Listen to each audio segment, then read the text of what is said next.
Welcome to my YouTube channel.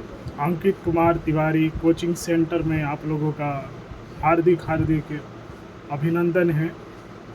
आप लोगों को विद्यार्थी, जैसा कि आप लोग जानते हैं कि यह जो चैनल का निर्माण हुआ है सिर्फ़ और सिर्फ पढ़ाई के लिए, और इस पर जो है हर तरीके का किताब मैं पढ़ाता हूँ। अपने माध्यम से पढ़ता हूँ, जो जो किताबें वही सब किताबें पढ़ाते रहता हूँ। तो अभी जो कि बीएड का किताब हम पढ़ रहे हैं, आप लोगों को भी सुना रहे हैं कि बीएड की किताब में क्या क्या लिखा है। जो लोग भी टीचर बनने की तैयारी करते हैं उनके लिए ये लेक्चर है। लेक्चर सुनने की क्या फ़ायदा होता है, कोई पूछेगा। आप लोगों को देखिए, ये जो दिमाग है हमारा, आप लोग जब साइंस जब पढ़ेंगे, ये सुनने में बहुत विश्वास करता है। ये जो चीज़ सुनता है उस पर ये जल्दी कैप्चर करता है। तो जितना जल्दी याद आप पढ़ के नहीं कर सकते हैं, उतना जल्दी याद आप सुन के कर सकते हैं। एक दिमाग की ये अपनी खासियत है, इसलिए लोग ज़्यादा सुनना पसंद करते हैं।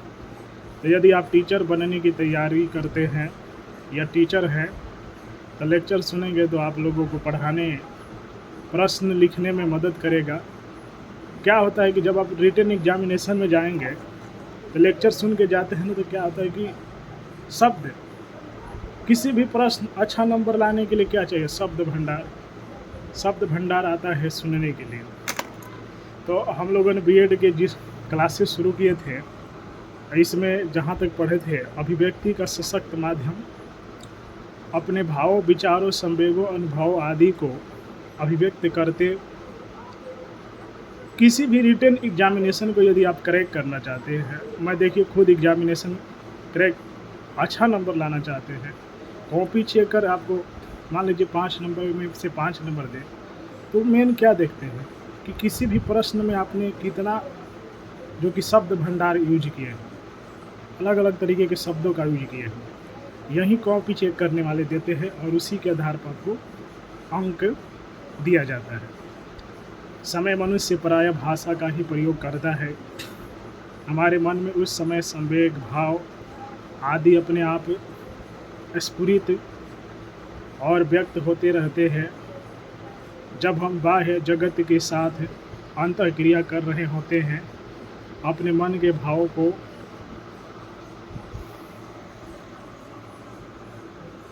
अभिव्यक्त करने की स्वाभाविक प्रवृत्ति ही मनुष्य की भाषा सीखने के लिए प्रेरित करती है। भाषा सीखने के प्रयास से में बच्चा सबसे पहले अपने मस्तिष्क में ध्वनियों का संग्रह करता है, फिर उनके सहारे नई शब्दावली सीखता है और जोड़ता है। शारीरिक और मानसिक विकास के साथ साथ उसकी इन इकाइयों में वृद्धि होती जाती है। अंततः वह अपने भाव, संवेगों, विचारों आदि को अभिव्यक्त कर पाने में स्वयं समर्थ हो जाता है। यहाँ पर 3 प्रमुख अभिव्यक्तियों में भाषा के महत्व का विवेचन किया जा रहा है, जो कि निम्नलिखित है। क है संवेगों की अभिव्यक्ति का माध्यम।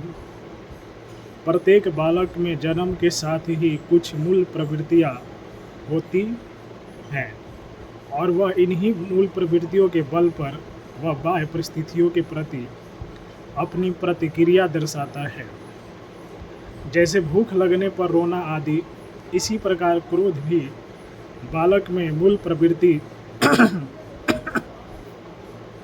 होती है, परंतु भाषा के प्रयोग के द्वारा उसके इसी संवेग पर नियंत्रण किया जा सकता है।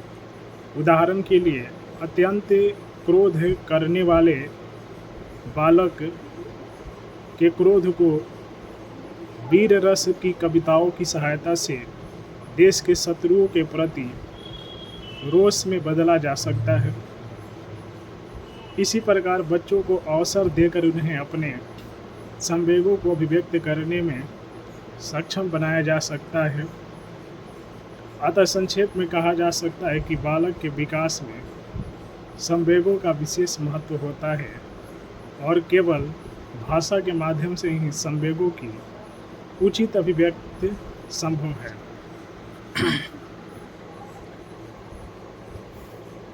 भावों की अभिव्यक्ति का माध्यम। भाषा का प्रथम स्फुरण भावों के आवेश में ही हुआ होगा। यह कहना सर्वथा सत्य प्रतीत होता है। आदि काल में ही मनुष्य अनेक क्रियाकलाप उसकी रागात्मक वृत्तियाँ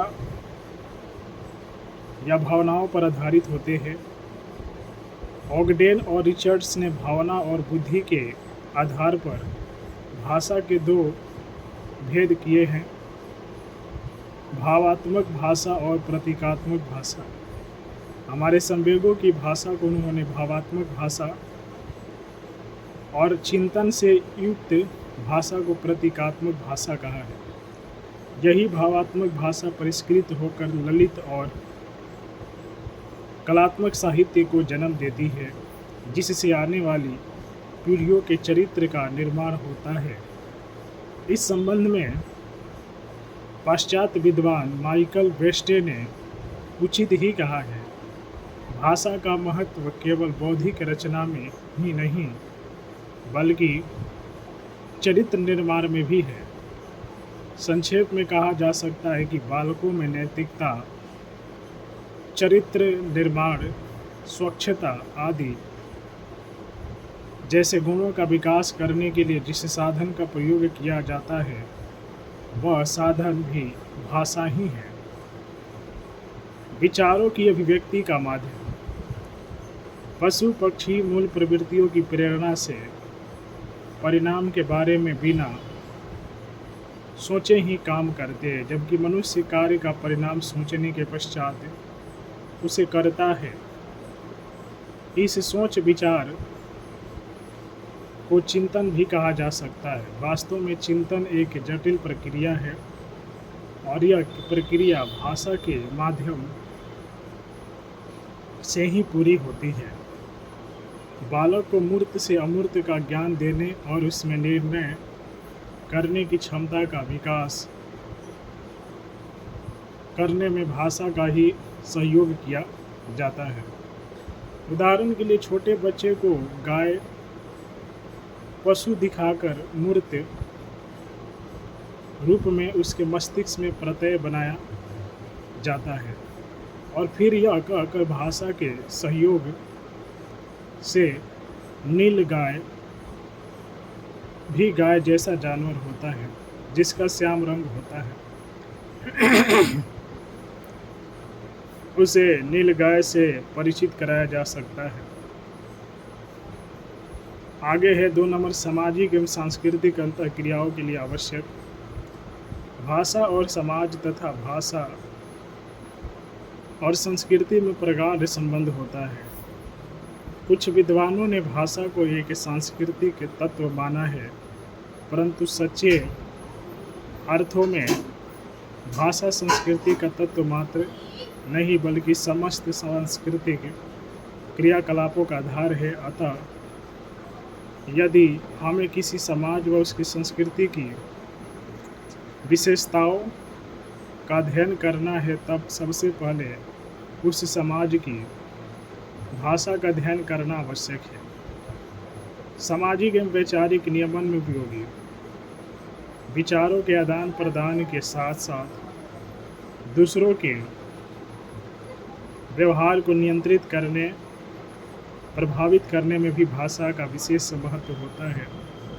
उदाहरण के लिए यदि कोई बच्चा एक दुकान में उससे कोई सामान चुरा लेता है, तब उसकी भी भाषा की शक्ति को विभिन्न रूपों में प्रयोग कर सकती है। यथा, तुम्हें वह चीज़ नहीं उठानी चाहिए जो तुम्हारी नहीं है। वस्तु के स्वामित्व के आधार पर निषेध द्वारा नियंत्रण या नियमन अथवा तुम्हारे इस व्यवहार से तुम्हारी भी कोई बड़ा दुख हुआ। संवेगात्मक दबाव से नियंत्रण अथवा यह तुमने ठीक नहीं किया। नैतिकता के बोध से नियंत्रण। वह बच्चा बड़ा होकर भाषा की इसी शक्ति का प्रयोग करके अपने सहपाठियों, छोटे भाई बहनों के व्यवहार को नियंत्रित कर सकता है। इस वीडियो के यहीं पर एंड करते हैं। आप लोगों से मिलते हैं अगले वीडियो में। आज 1 सितंबर है, मालूम है डेट, 9वां महीना इसको बोलते हैं, 8वां महीना ख़त्म और 2025 है, सोमवार दिन है और आज क्लासेस चल रही हैं।